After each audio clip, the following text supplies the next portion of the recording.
ചങ്കാണ് എന്റെ ചങ്കാണെന്റെ യേശു, ചങ്കിലെ ചോര തന്ന് എന്നെ സ്നേഹിച്ചവനേശു. തീയണയ്ക്കാൻ എന്റെ നെഞ്ചിലെ തീയണയ്ക്കാൻ നെഞ്ചു തുറന്നു തന്ന് എന്നെ വീണ്ടെടുത്തെന്റെ യേശു. ഗുഡ് മോർണിംഗ് പ്രിയപ്പെട്ടവരെ. ഇന്നത്തെ നമ്മുടെ ചിന്തകൾ നമ്മുടെ യുവജനങ്ങൾക്ക് വേണ്ടിയിട്ടൊന്ന് സമർപ്പിച്ച് പ്രാർത്ഥിച്ചു തുടങ്ങാം. ഒരു മനുഷ്യന്റെ ഭാവി നിർണയിക്കുന്നത് എപ്പോഴും അവന്റെ സൗഹൃദങ്ങളിൽ ഒരു പ്രധാന ഘടകമാണല്ലേ. നല്ല കൂട്ടുകാരാണ്, നമ്മുടെ നല്ല ബന്ധങ്ങളാണ് നമ്മുടെ ചെറുപ്പക്കാരുടെയൊക്കെ ഭാവി നിർണയിക്കുന്നതിൽ പ്രധാനപ്പെട്ട ഘടകങ്ങളായി തീരുന്നത്. നല്ലവരുമായിട്ടുള്ള ബന്ധം നമ്മളെ ഉയർത്തും, പക്ഷെ തെറ്റായിട്ടുള്ളവരുമായിട്ടുള്ള തെറ്റായിട്ടുള്ള ബന്ധങ്ങൾ നമ്മളെ പലപ്പോഴും ജീവിതത്തിൽ പല കുടുക്കുകളിലും നമ്മളെ തകർക്കുന്നതിലും കാരണമായിട്ട് മാറും. 2 ദിനവൃത്താന്ത പുസ്തകം നമ്മൾ വായിക്കുമ്പോഴത്തേക്ക് അതിന്റെ 17 മുതൽ തുടങ്ങുന്ന യഹോഷാഫാത്തിന്റെ ജീവിതം ഭയങ്കര നമ്മുടെ മുൻപിൽ വെച്ച് തരുന്ന ഒരു നല്ല ഉദാഹരണമാണ്. യഹോഷാഫാത്ത് എന്ന് പറയുന്നത് ഒരു നല്ല ദൈവഭക്തനായിട്ടുള്ള ഒരു രാജാവായിരുന്നു. നല്ല മനുഷ്യൻ, എല്ലാവർക്കും പ്രിയങ്കരനായിട്ടുള്ള ഒരു രാജാവ്. പക്ഷെ അദ്ദേഹത്തിന്റെ കൂട്ട് ആരായിട്ടാണെന്ന് അറിയാമോ? ആഹാബ് എന്ന് പറയുന്ന രാജാവുമായിട്ട്. ആഹാബിനെ കുറിച്ച് നമുക്കറിയാം. ആരായിരുന്നു ആഹാബ്? നമ്മുടെ ജസബലിന്റെ കെട്ടിയവനായിട്ടുള്ള ആഹാബ് അല്ലെ. നമ്മളെ പാട്ടില് തീ പോലെ ഇറങ്ങണമേ പാട്ടില് പാടാറില്ലേ? ആഹാബ് വിറച്ച പോലെ. The same Ahab. ആഹാബുമായിട്ടായിരുന്നു ഈ യഹോഷാഫാത്തിന് കൂട്ട്. ആ സമയത്ത് രാഹോദ് ഗിലിയാദ് എന്ന് പറയുന്ന യുദ്ധത്തിന് വേണ്ടിയിട്ട് ആഹാബ് പോകാനായിട്ടിരിക്കുക.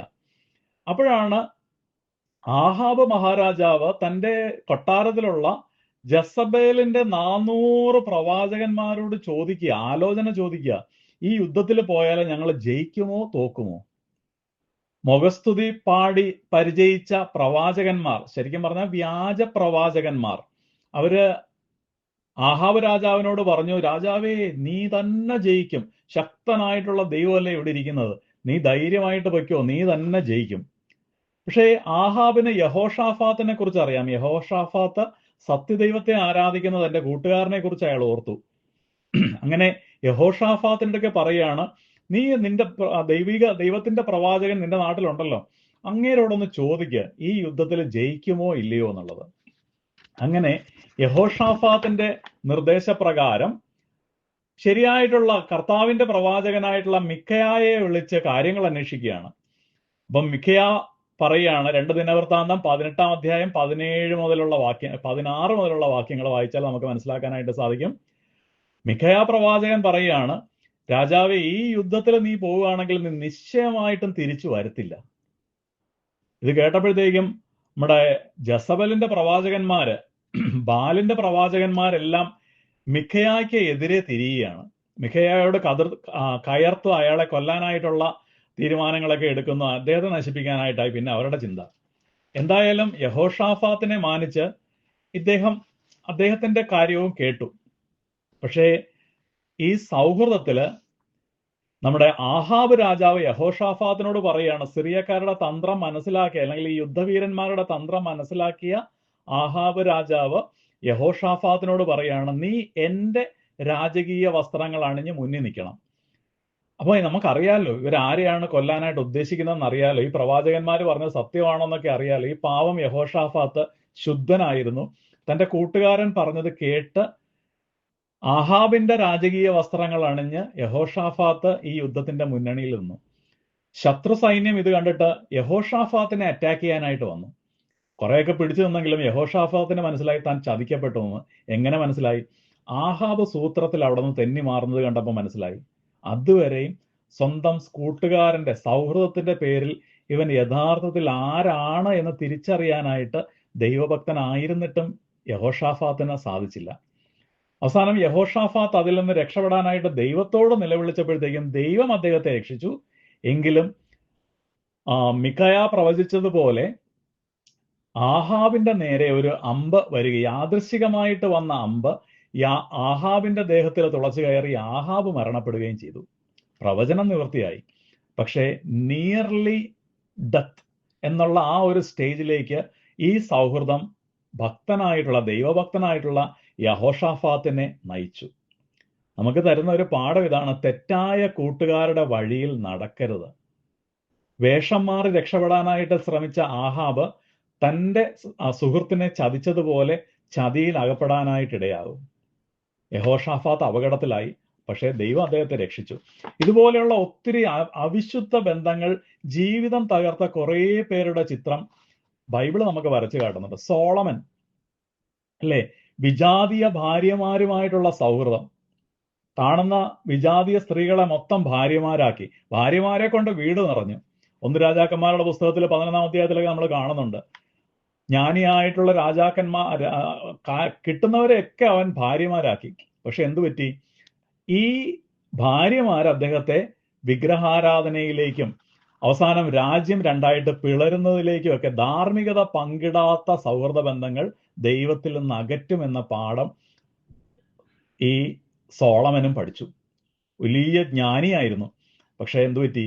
ഭാര്യമാര് പറയുന്ന അനുസരിച്ച് നിന്നു. അവസാനം രാജ്യം രണ്ടായിട്ട് വിഭജിക്കപ്പെട്ടു. യഹോഷാഫാത്തിന്റെയും ആഹാബിന്റെയും ബന്ധവും ഇതുപോലെ തന്നെയായിരുന്നു. ആഹാബിന് എന്താ പറ്റിയത്? ആഹാബ് നല്ലൊരു രാജാവായിരുന്നു. പക്ഷെ ആഹാബിന് തന്റെ സൗഹൃദത്തില് ഒരു ഭാര്യയെ കിട്ടി, ജസബല്. നമുക്കറിയാം അല്ലേ, വ്യഭിചാര ദുർഭൂതം എന്ന് പറയുന്നത് ഇപ്പം ബൈബിൾ ഭാഷയിൽ പറഞ്ഞാൽ ജസബൽ സ്പിരിറ്റ് എന്നാ പറയുന്നത്. ഈ ജസബലുമായിട്ടുള്ള കൂട്ടുകെട്ട് അവളെ ഭാര്യയാക്കിയത് ആഹാബിന് തകർച്ചയ്ക്ക് കാരണമായി. എല്ലാ തരത്തിലുള്ള മ്ലേച്ഛതയും വിഗ്രഹാരാധനയിലേക്കും ആഹാബ് വഴുതി വീഴുകയും അത് തന്റെ രാജ്യത്തിന്റെ നാശത്തിൽ, തന്റെ തന്നെ നാശത്തിലേക്ക് കാരണമാവുകയും ചെയ്തു. അവസാനം ഈ ജസബലും ചത്തു, വഴി കിടന്നു. അവസാനം കഴുകന്മാർ അവളുടെ ദേഹം കൊത്തിപ്പറിച്ചു എന്നൊക്കെയാണ് എഴുതിയേക്കുന്നത്. നമ്മുടെ സൗഹൃദ ബന്ധങ്ങളിലും ശരിയായിട്ടുള്ളത് തീരുമാനം എടുത്തില്ല എങ്കിൽ, ശരിയായിട്ടുള്ളത് അല്ല എങ്കിൽ നമ്മളും ഇതുപോലെ ചതിക്കപ്പെടും. യാക്കോബിന്റെ 12 മക്കളില് ഒരേ ഒരു പെങ്കൊച്ച് അല്ലെ, അവർക്ക് ആകപ്പാട് 12 ആങ്ങളമാർക്കും കൂടെ ഉണ്ടായിരുന്ന ഒരു പെങ്ങള് ദീന. എന്തുപറ്റി? അയൽവക്കത്തുള്ള വിജാതീയ സ്ത്രീകളുമായിട്ടുള്ള സൗഹൃദം അവളെ കൊണ്ട് എത്തിച്ചത് ഷെക്കേം എന്ന് പറയുന്ന ആ ചെറുപ്പക്കാരൻ രാജാവിന്റെ മകനിലേക്കാണ്.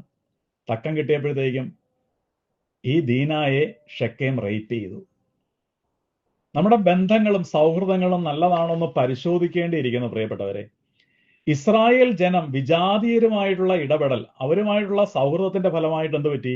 ന്യായാധിപന്മാരുടെ പുസ്തകത്തിൽ നമ്മൾ വായിക്കുന്നു, വിജാതീയ ദേവന്മാരുടെ എല്ലാ തരത്തിലുള്ള മ്ലേച്ഛതകളും ഇവരെ പിന്തുടർന്നു.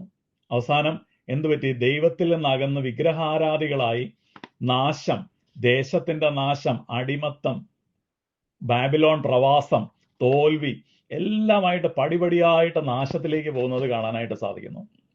ദാവീദ് രാജാവ് ശൗലിന് ഭയങ്കര സുഹൃത്തായിട്ട് കൂടെ കൊണ്ട് നടന്നു, എല്ലാത്തിനും ആമേൻ പറഞ്ഞ് കൂടെ കൊണ്ട് നടന്നു. അവസാനം ദാവീദ് എല്ലാ പ്രാവശ്യവും ശൗലിനാൽ ചതിക്കപ്പെടുന്ന ഒരു രംഗം നമുക്കറിയാം. ദാവീദിന്റെ മകൻ അമ്നോൻ, അവന്റെ കൂട്ടുകാരനായിരുന്ന യോനാദാബിന്റെ വാക്ക് കേട്ട് സ്വന്തം പെങ്ങളെ വരെ നാശത്തിലേക്ക് അല്ലെങ്കിൽ അശുദ്ധിയിലേക്ക് വലിച്ചഴയ്ക്കാനായിട്ട് റേപ്പ് ചെയ്യുന്നതിന് വരെ കാരണമായിട്ട് തീർന്ന ബന്ധങ്ങൾ. ഇങ്ങനെയുള്ള ബന്ധങ്ങളെല്ലാം നമുക്ക് വരച്ചു കാട്ടുന്നത് നമ്മുടെ ഏറ്റവും അവസാനമായിട്ട് യൂദാസ് ഫരിസേയന്മാരുമായിട്ടുള്ള പള്ളിപ്രമാണികളുമായിട്ടുള്ള സൗഹൃദം എന്തുപറ്റി? യേശുക്രിസ്തുവിനെ ഒറ്റിക്കൊടുക്കുന്നതിന് വേണ്ടിയിട്ടുള്ള കൂട്ടുകെട്ടുകളിലേക്ക്, പണത്തിന് വേണ്ടിയിട്ട് ഗുരുവിനെ നഷ്ടപ്പെടുത്തിയ ഒരു സൗഹൃദത്തിലേക്ക് വളർന്നു. സാംസൺ ദലീമയുമായിട്ടുള്ള കൂട്ട് എന്തുപറ്റി? ആ സാംസന്റെ അഭിഷേകം വരെ ചോർത്തിക്കളയുന്ന ബന്ധം. പെണ്ണിന്റെ സൗന്ദര്യം കണ്ടിട്ട് പോയതാ, തകർന്നുപോയി. അപ്പൊ കൂട്ടുകാരെ, നിങ്ങളോട് പറയാനുള്ള, യുവജനങ്ങളെ നിങ്ങളോട് പറയാനുള്ള ഇത്രേ മാത്രമേ ഉള്ളൂ.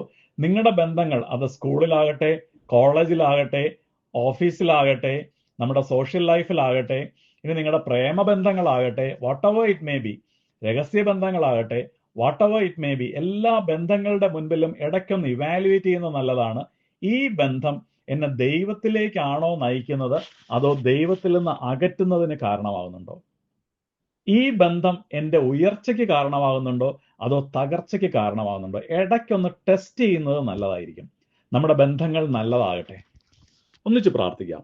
പിതാവായ ദൈവമേ, എൻ്റെ ജീവിതത്തിൽ നിന്നെ വിട്ട് തെറ്റിലേക്ക് നയിക്കുന്ന കൂട്ടുകെട്ടുകളും ബന്ധങ്ങളും നീ എനിക്ക് വെളിപ്പെടുത്തി തരണമേ അപ്പാ. ഞങ്ങളെ കെട്ടിപ്പൂട്ടുന്ന എല്ലാ അശുദ്ധ ബന്ധങ്ങളിൽ നിന്നും ഞങ്ങളെയും ഞങ്ങളുടെ മക്കളെയും ഞങ്ങളുടെ സഹോദരങ്ങളെയും പ്രിയപ്പെട്ടവരെയും മോചിക്കപ്പാ.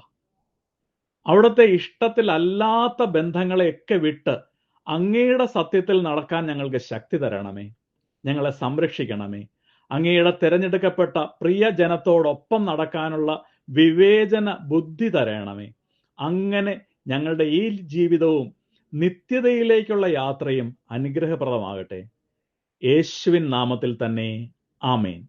നല്ലൊരു ദിവസം ആശംസിക്കുന്നു. കൂടെ നടക്കാം. അവനെ നമുക്ക് വിശ്വസിക്കാം.